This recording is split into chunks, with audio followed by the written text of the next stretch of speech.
अगर कोई भी व्यक्ति आपके पास आकर एकदम से आपको पकड़ ले, भाई मुझ पर दया कर, मुझ पर दया कर, मुझ पर दया कर, आप कहोगे पागल है क्या? क्यों दया कर? किस लिए दया कर? तुझे क्यों चाहिए दया? हालेलुया। दया करने का एक कारण है। यदि एक भिखारी आपके पास आता है, कहता है बाबूजी मेरे को 10 रुपया दे दो, मुझ पर दया करो। हालेलुया। आप समझ जाते हैं भाई मुझे दया करनी है ताकि मैं इसको 10 रुपए दे सकूं, इसलिए इसको दया चाहिए ताकि इसको 10 रुपए मिले। हालेलुया। जब हम वचन को बहुत बार पढ़ते हैं तो एक शब्द का जिक्र बहुत बार आता है, अनुग्रह। ये अनुग्रह क्या है? ये अनुग्रह एक विश्वासी के जीवन में क्यों जरूरी है? ये अनुग्रह कहां से आता है, क्यों मिलता है और इसका कार्य क्या है, ये जानना बहुत ही जरूरी है। इस अनुग्रह के द्वारा ही हमारे जीवनों में आशीषें, छुटकारे, बरकतें और तरह तरह की जो भी आशीष परमेश्वर ने हमारे लिए चुन कर रखी हुई है वो हमें अनुग्रह के द्वारा मिलती हैं। अगर हम अनुग्रह शब्द को देखें तो इसका अर्थ है दया, करुणा, अनुग्रह, अनुग्रह की दृष्टि, अनुग्रह से देखना, ये बहुत बार वचन में जिक्र किया गया है। लेकिन अनुग्रह क्या है और वो कैसे मिलता है और वो कितना जरूरी है, ये हमें वचन बार बार बताता है। अगर आप प्रार्थनाएं कर रहे हैं तो आपको ये जानना जरूरी है कि क्या परमेश्वर का अनुग्रह आपके ऊपर है या नहीं। क्या इस काम के लिए जिसके लिए मैं प्रार्थना कर रहा हूं, क्या परमेश्वर का अनुग्रह मेरे ऊपर उस काम के लिए है या नहीं।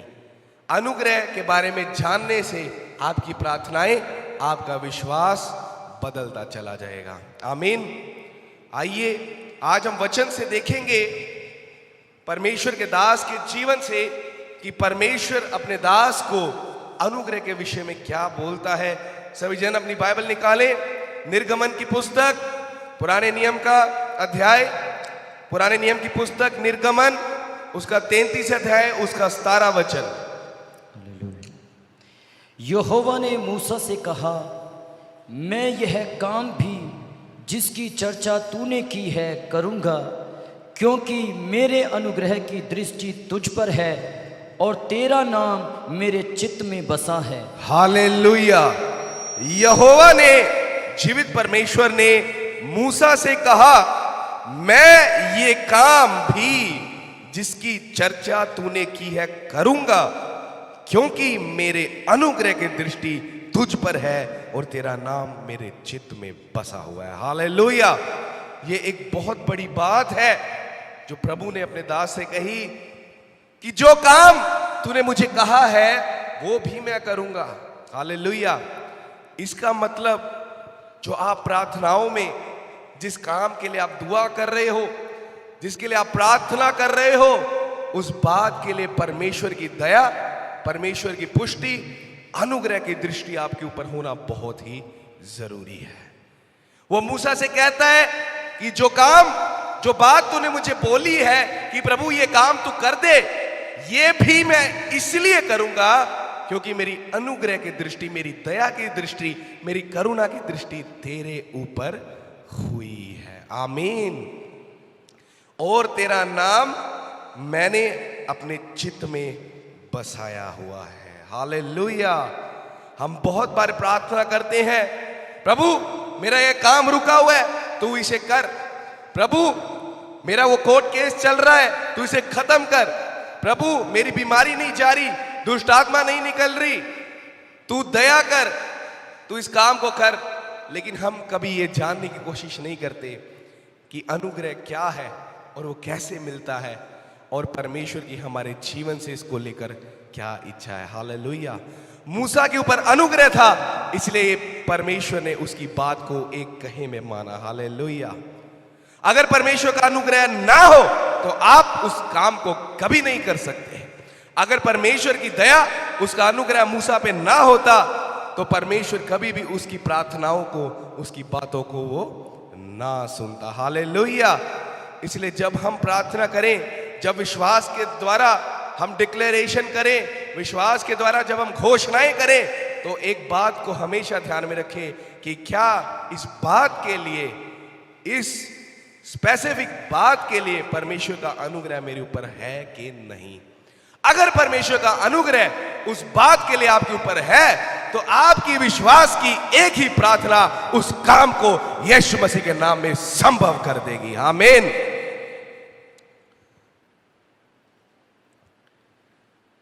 लेकिन ये अनुग्रह, ये दया क्या है? ये अनुग्रह शब्द वचन में बहुत बार परमेश्वर ने अपने लोगों के लिए इस्तेमाल किया है, परमेश्वर के दासों ने इस्तेमाल किया है।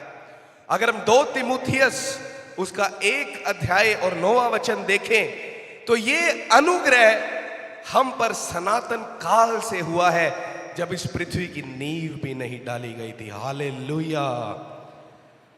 जो लोगों को परमेश्वर ने चुना, मसीह में बुलाया, उनका चुनाव सृष्टि से पहले ही कर लिया गया था, क्योंकि यीशु मसीह यूहन्ना 15 के 16 अध्याय में कहता है, तुमने मुझे नहीं चुना बल्कि मैंने तुम्हें चुना है। हालेलुया।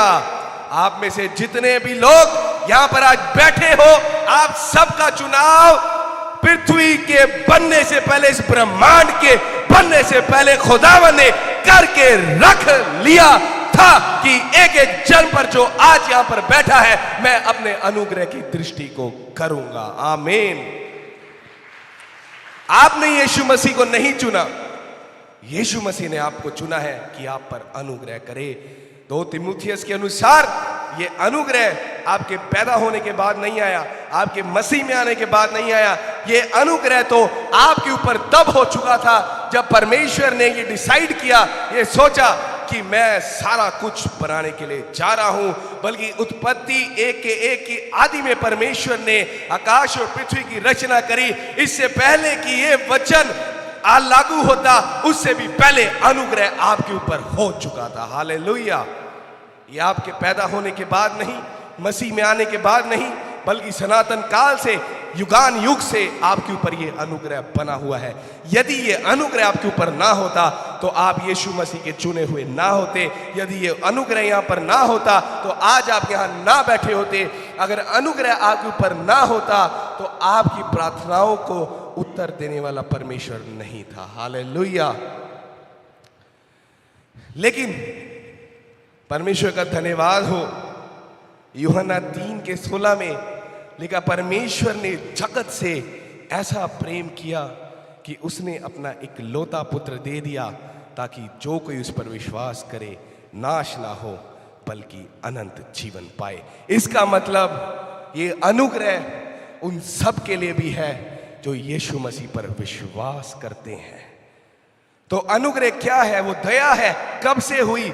जब से ये पृथ्वी नहीं बनी थी, आप भी पैदा नहीं हुए थे, तब से अनुग्रह आप पर हो चुका है। लेकिन ये अनुग्रह कैसे मिला? यूहन्ना 3:16 के अनुसार यीशु मसीह के द्वारा पिता परमेश्वर ने अपने अनुग्रह को सारे जगत के लिए दे दिया। हालेलुया।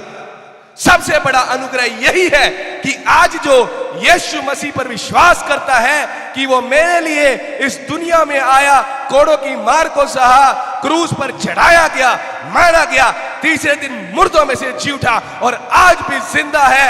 सबसे बड़ा अनुग्रह यह है कि जो ये विश्वास करता है वो कभी मरेगा नहीं, बल्कि युगान युग के लिए जीवित रहेगा। इससे बड़ा अनुग्रह कुछ भी नहीं हो सकता। हालेलुया। कैसे? ये सबसे बड़ा अनुग्रह क्यों है और इसके द्वारा और अनुग्रह कैसे मिलते हैं? रोमियो 8 के 32 में लिखा है कि जिसने तुम्हारे लिए अपना निज पुत्र ना रख छोड़ा बल्कि उसको भी तुम्हारे लिए दे दिया, तो उसके साथ वो तुम्हें और सब कुछ क्यों ना देगा। हालेलुया। ये परमेश्वर का अनुग्रह और दया है जो यीशु मसीह के द्वारा आपको मिलती है। हालेलुया। अनुग्रह परमेश्वर की दया है, उसका प्रेम है। जैसे एक पिता अपने बच्चों पर दया करता है, उसका अनुग्रह अपने बच्चों पर बना रहता है, चाहे उसके बच्चे कितने भी बुरे क्यों ना हो। यीशु मसीह एक जगह कहता है, जब तुम बुरे होकर अपने बच्चों को अच्छी वस्तुएं देना जानते हो, इसका मतलब अनुग्रह है। चाहे एक पिता कितना भी गलत क्यों ना हो अपने जीवन में, कितना भी पापी क्यों ना हो, लेकिन वो अपने बच्चों को अच्छी वस्तुएं देना जानता है। गरीब से गरीब आदमी भी अपने बच्चे को अच्छी से अच्छी वस्तुएं प्रदान करना जानता है। हालेलुया, क्योंकि उसका अनुग्रह अपने बच्चों के लिए है। एक पिता का हृदय अनुग्रह से भरा होता है, दया से भरा होता है। जब उसका बच्चा उसके पास कोई मांग करने को आता है तो उसकी अनुग्रह की दृष्टि उस पर होती है, और उसके मांगने से पहले ही कई बारी उसने डिसाइड कर रखा होता है ये चीज मैं उसे दे दूंगा। हालेलुया। तो अब सोचिए, जब एक संसारिक पिता अपने बच्चों के लिए इतना कुछ कर सकता है तो स्वर्गीय पिता आपके लिए क्या क्या नहीं कर सकता। हालेलुया। तो ये अनुग्रह, ये दया परमेश्वर की सनातन काल से, अनादि से आपके ऊपर हो रखी थी। लेकिन ये कैसे मिला? ये यीशु मसीह के द्वारा आपको मिला। हालेलुया। बहुत सारे लोग बिना अनुग्रह मांगे प्रार्थनाओं को करते रहते हैं। देखिए, अनुग्रह हो चुका है ये एक बात है, लेकिन उसको अपने जीवन में लेना ये अलग बात है। आमीन। आप मेरी बात को समझो। अनुग्रह हो चुका है वचन के अनुसार, सनातन काल से, अनादि काल से आपके ऊपर चुनाव हो चुका है, अनुग्रह हो चुका है। लेकिन अनुग्रह को अपने जीवन में, अपनी प्रार्थनाओं में लेना, परमेश्वर की अनुग्रह की दृष्टि अपने ऊपर कराना, ये भी एक अलग बात है। हालेलुया। बहुत सारे लोगों की प्रार्थनाएं, बहुत सारे लोगों की चंगाइयां, बहुत सारे लोगों की बीमारियां इसलिए बनी रहती हैं, इसलिए प्रार्थनाएं नहीं सुनी जाती क्योंकि परमेश्वर की अनुग्रह की दृष्टि उन पर अभी तक नहीं हुई। जबकि अनुग्रह दे दिया गया है, यीशु मसीह के द्वारा विश्वास करने वालों के लिए अनुग्रह है, लेकिन मांगा नहीं जाता। हालेलुया।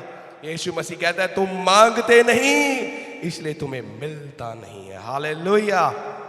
लिखा, जो कुछ तुम पिता से मेरे नाम में मांगोगे वो सब तुम्हें मिल ही जाएगा। हालेलुया।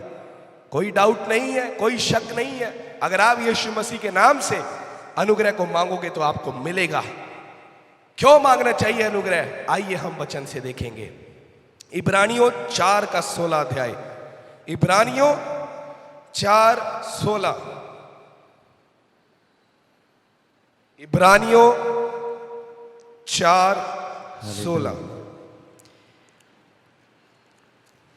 इसलिए आओ हम अनुग्रह के सिंहासन के निकट हिया बांध कर चले कि हम पर दया हो और वह अनुग्रह पाए जो आवश्यकता के समय हमारी सहायता करे। हालेलुया। जोरदार ताली बजाए। देखिए, अनुग्रह हो चुका है, लेकिन एक शब्द अंग्रेजी का है फॉर ग्रांटेड। आप अनुग्रह को फॉर ग्रांटेड नहीं ले सकते कि आप पर तो अनुग्रह हो ही चुका है, परमेश्वर का अनुग्रह तो हो ही चुका है, अब तो जो मैं प्रार्थना करूंगा उसका जवाब मुझे मिलेगा ही मिलेगा। ऐसा नहीं है। इब्रानियों 4:16 में लिखा है, इसलिए आओ हम अनुग्रह के सिंहासन के निकट हिया बांधकर चले कि हम पर दया हो। हालेलुया। अगर अनुग्रह हो ही चुका था तो ये अनुग्रह के सिंहासन के पास हिम्मत रखकर जाकर अनुग्रह मांगने की क्या जरूरत है? लेकिन वचन कहता है कि आओ हम हियाव बांधकर। इसका मतलब अनुग्रह पाने के लिए भी हिम्मत चाहिए। हालेलुया। जैसी आपके जीवन में बीमारी आई, जैसी आपके जीवन में कलेश आया, जैसी आपके जीवन में फाइनेंशियल प्रॉब्लम आई, दुष्ट आत्मा का काम आया, तभी आपकी हिम्मत गिर जाती, हियाव टूट जाता है और आप अनुग्रह के सिंहासन पर जाने की हिम्मत को नहीं रखते। हालेलुया। लेकिन वचन कहता है 4:16 के अनुसार इब्रानियों में कि इसलिए आओ हम अनुग्रह के सिंहासन के निकट हियाव बांध कर चले कि हम पर दया हो। हालेलुया। और वो अनुग्रह पाए जो आवश्यकता के समय हमारी सहायता करे। हालेलुया। इसका मतलब अलग अलग आवश्यकताओं के लिए अलग अलग अनुग्रह है। हालेलुया। अनुग्रह 2 तिमुथियस 1:9 के अनुसार अनादिकाल से, सनातन काल से आपके ऊपर हो चुका है। यूहन्ना 3:16 के अनुसार, रोमिया 8:32 के अनुसार वो अनुग्रह यीशु मसीह के द्वारा आपको दे दिया गया है, आपके ऊपर कर दिया गया है। लेकिन आवश्यकता के समय जब आपको जरूरत हो तो आपको हिम्मत कर कर अनुग्रह के सिंहासन मतलब जीवित परमेश्वर के सामने जाना पड़ेगा, अपनी प्रार्थनाओं में रखना पड़ेगा कि प्रभु मेरे जीवन में ये बीमारी है, ये समस्या है, ये परेशानी है, इस समस्या को दूर करने के लिए जो अनुग्रह तूने सनातन काल से मेरे ऊपर किया है उसे यीशु मसीह नासरी के नाम से रिलीज कर दे मेरे जीवन में। हालेलुया। ये एक अनुग्रह को मांगने वाली प्रार्थना है। हालेलुया। हम गीत गाते हैं, अनुग्रह अनुग्रह मांगता हूं, अनुग्रह अनुग्रह मांगता हूं। हम गीत गाते हैं लेकिन हमें नहीं पता मैं किस चीज के लिए अनुग्रह मांग रहा हूं, मैं क्यों अनुग्रह मांग रहा हूं, वो अनुग्रह मेरे जीवन में क्या करेगा। Hallelujah, hallelujah. अगर कोई भी व्यक्ति आपके पास आकर एकदम से आपको पकड़ ले, भाई मुझ पर दया कर, मुझ पर दया कर, मुझ पर दया कर, आप कहोगे पागल है क्या, क्यों दया कर, किस लिए दया कर, तुझे क्यों चाहिए दया। हालेलुया। दया करने का एक कारण है। यदि एक भिखारी आपके पास आता है, कहता है बाबूजी मेरे को 10 रुपया दे दो, मुझ पर दया करो। हालेलुया। आप समझ जाते हैं भाई मुझे दया करनी है ताकि मैं इसको 10 रुपए दे सकूं, इसलिए इसको दया चाहिए ताकि इसको 10 रुपए मिले। हालेलुया। वो दया की भावना शुरू से ही आपके अंदर है। जब वो भिखारी आया तब अनुग्रह पैदा नहीं हुआ आपके अंदर, पहले से ही था, तभी आपने सोचा मैं उसे 10 रुपए दूं। लेकिन भिखारी ने बताया कि मुझे वो 10 रुपए चाहिए इसलिए दया करो। हालेलुया। इसका मतलब आपको प्रार्थनाओं में अनुग्रह को मांगना होगा, किस चीज के लिए आपको अनुग्रह चाहिए। बहुत सारे लोग हम में से प्रार्थना करते रहते हैं, धन्यवाद धन्यवाद धन्यवाद, हालेलुया हालेलुया, प्रभु अनुग्रह कर अनुग्रह कर अनुग्रह कर अनुग्रह कर। 5 बारी 10 बारी 20 बारी प्रार्थनाओं में बोलेंगे अनुग्रह अनुग्रह अनुग्रह अनुग्रह कर अनुग्रह कर अनुग्रह कर। किस चीज के लिए अनुग्रह चाहिए ये आपको परमेश्वर को बताना होगा, क्योंकि इब्रानियों 4:16 कहता है ताकि हम वो अनुग्रह मांगे ताकि आवश्यकता के अनुसार जो अनुग्रह रखा है उसके हिसाब से हम पर दया की जाए। हालेलुया। इसका मतलब आपको बोलना पड़ेगा, प्रभु मेरे जीवन में दुष्ट आत्मा का काम है, तू मुझ पर अनुग्रह कर कि दुष्ट आत्माएं मेरे जीवन से चली जाएं। प्रभु मैं फाइनेंशियल तौर से बिखरा हुआ हूं, मेरी जॉब नहीं चल रही, मेरा बिजनेस नहीं चल रहा, तू मुझ पर अनुग्रह कर कि मेरा बिजनेस चलने लगे। ये एक प्रभावशाली प्रार्थना है, ना कि ये कि प्रभु मुझ पर अनुग्रह कर अनुग्रह कर अनुग्रह कर। हालेलुया। ये बहुत गहरी बात है जो मैंने आपको आज बताई है। शायद आपने ये बात पहली बार सुनी हो, लेकिन अनुग्रह को फॉर ग्रांटेड लेना बंद कर दिए।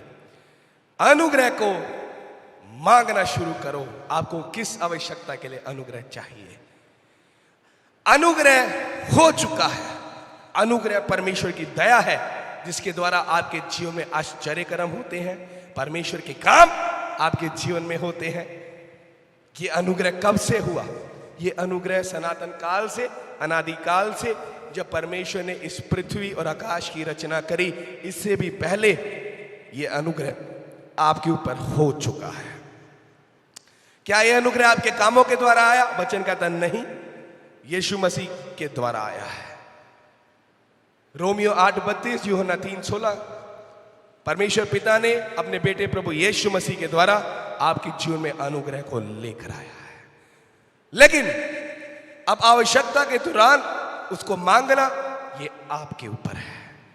अनुग्रह हो चुका है, हालेलुया, लेकिन उसको अपने जीवन में लेना हिम्मत करके, लिखा हियाव बांधकर दया के सिंहासन के निकट चलें कि हम पर दया की जाए। हालेलुया। इसका मतलब जब भी परेशानियां आएंगी, जब भी समस्याएं आएंगी, शैतान आपकी हिम्मत को, आपके हियाव को गिराएगा, लेकिन आपको उस समय हिम्मत करके बोलना पड़ेगा, प्रभु मुझ पर अनुग्रह कर। वो अंधा भिखारी बरतिमाई यरीहो के किनारे बैठा था।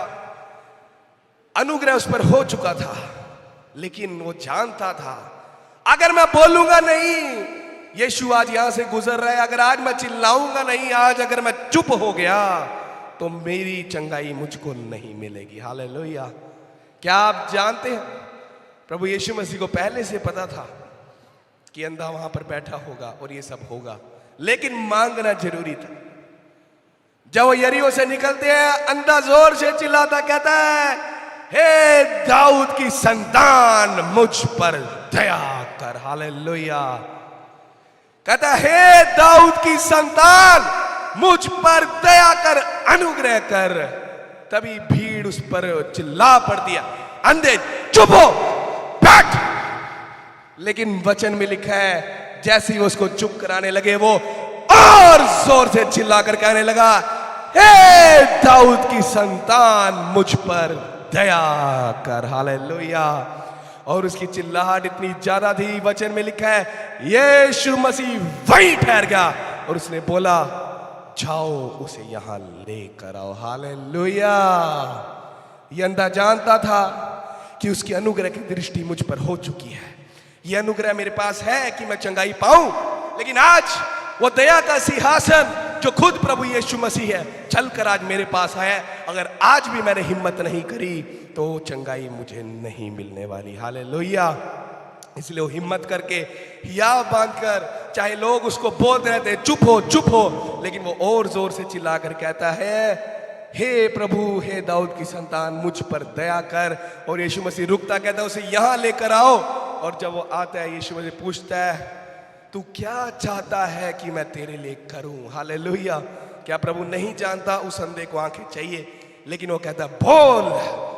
वो अंधा कहता है, हे प्रभु, ये कि मैं देखने लगूं। और लिखा तुरंत वो चंगा हो गया। यीशु मसीह कहता है, जा, तेरे विश्वास ने तुझे चंगा किया। हालेलुया। जोरदार ताली बजाएं खुदावन के लिए। ये एक बहुत बड़ा उदाहरण है वचन के अंदर कैसे आपको अनुग्रह को मांगना चाहिए। अनुग्रह को फॉर ग्रांटेड ना लें कि आप यीशु मसीह में आगे हैं, अब तो आपको चंगाई और छुटकारे मिलने ही मिलने हैं, आपके जीवन में परमेश्वर काम होना ही होना है, चाहे जो मर्जी हो जाए, चाहे आप प्रार्थना भी ना करो उसके लिए, चाहे आप अनुग्रह भी ना मांगो, बस अब तो यीशु मसीह को मान लिया, अब तो सब कुछ ठीक है। ऐसा नहीं है मेरे प्रियो। आपने यीशु मसीह को मान लिया, आपने सबसे बड़े अनुग्रह को रिसीव कर लिया कि आप स्वर्ग में जाएंगे, अनंत काल के लिए जिएंगे। लेकिन और आवश्यकताओं के लिए आपको और अनुग्रह को मांगना पड़ेगा। जो रखा हुआ है आपके लिए तैयार है, सनातन काल से हो चुका है, वो परमेश्वर को पता है आपके लिए तैयार है, लेकिन आपको मांगना पड़ेगा। हिम्मत करके दया के सिंहासन के पास, हिम्मत करके प्रभु यीशु मसीह के पास जाना पड़ेगा, प्रार्थनाओं को करना पड़ेगा। और प्रार्थनाओं को ऐसे नहीं करना, प्रार्थनाओं में बताना पड़ेगा कि प्रभु मेरी ये आवश्यकता है, मुझे इस आवश्यकता के लिए अनुग्रह दे कि ये काम मेरी जिंदगी में हो जाने पाए। हालेलुया। हालेलुया। आपको परमेश्वर से मांगना होगा अनुग्रह को, इस अनुग्रह को अपने जीवन में लेना होगा। जैसे अगर आपकी सैलरी आपके बैंक में आ जाती है, आपकी सैलरी आ चुकी है, आपको सैलरी मिल चुकी है, लेकिन आप उसे इस्तेमाल तो तब करोगे ना जब आप बैंक जाओगे, अपने पैसों को निकलवाओगे। हालेलुया। हालेलुया। अगर किसी ने आप पे अनुग्रह कर दिया है तो आपको भी मेहनत करनी पड़ेगी उसको अपने जीवन में लागू करने के लिए। अगर किसी की दया आप पर हो चुकी है तो आपको भी मेहनत करनी पड़ेगी। अगर सरकार आपको स्कॉलरशिप दे चुकी है, पढ़ना तो आपको ही पड़ेगा ना। अगर आपको किसी ने दया करके कुछ फाइनेंशियल हेल्प करी है, कुछ पैसे दिए हैं, तो काम तो आपको ही करना पड़ेगा उसके लिए, वो जाकर आपका काम नहीं करवाएगा। हालेलुया। आपको मेहनत करनी पड़ेगी। उस अनुग्रह को अपने जीवन में लेने के लिए भी आपको प्रार्थनाएं करनी पड़ेंगी। उस अनुग्रह को जो आवश्यकता अनुसार जरूरी है अपने जीवन में लेना पड़ेगा। आमीन। कितने लोग आज इस बात को समझे हैं? कितने लोगों की प्रार्थनाएं आज से बदलने के लिए जा रही हैं? यदि आपने इस बात को सीख लिया जो मैंने आज आपको बताई है, और ये आपको बात कहीं से नहीं पता लगेगी, क्योंकि ये बात सिर्फ पवित्र आत्मा बताता है। हालेलुया। अगर आपने आज ये बात सीख ली, आपकी प्रार्थनाएं यीशु मसीह के नाम से बदलने के लिए जा रही है। हालेलुया। जब मैंने ऐसे प्रार्थनाएं करनी शुरू करी तो मेरे जीवन में परमेश्वर ने काम को किया। हालेलुया। जब आप ऐसे प्रार्थनाओं को करोगे कि प्रभु मेरे जीवन में ये घटी है, उसको तू अपने अनुग्रह के द्वारा पूरा कर, क्योंकि मैं जानता हूं ये अनुग्रह 2 तीमुथियुस 1:9 के अनुसार सनातन काल से मेरे ऊपर हो चुका है। रोमियो 8:32, यूहन्ना 3:16 के अनुसार ये अनुग्रह मुझे दे दिया गया है। लेकिन इब्रानियों 4:16 के अनुसार मैं तेरे दया के सिंहासन के पास आया हूं कि आज मेरी ये घटी ये प्रॉब्लम है, इसे अपने अनुग्रह के द्वारा दूर कर। हालेलुया। जो बातें मैंने आपको बोली वो बिल्कुल वचन से है, वचन से बाहर कुछ भी नहीं। मैंने आपको जो बोला वो बिल्कुल वचन से है। यदि ये वचन आज आपके हृदय में बस गया तो आपकी प्रार्थनाएं ऑटोमेटिकली यीशु मसीह के नाम से चेंज होने के लिए जा रही हैं। और बहुत जल्द जिन प्रार्थनाओं का उत्तर आप नहीं देखते थे, अनुग्रह के द्वारा आने वाले समय में यीशु मसीह के नाम से देखने के लिए जा रहे हैं। हालेलुया। अधिक जानकारी के लिए हमारे दिए गए प्रेयर हेल्पलाइन नंबर पर आप 2400 घंटे कॉल कर सकते हैं।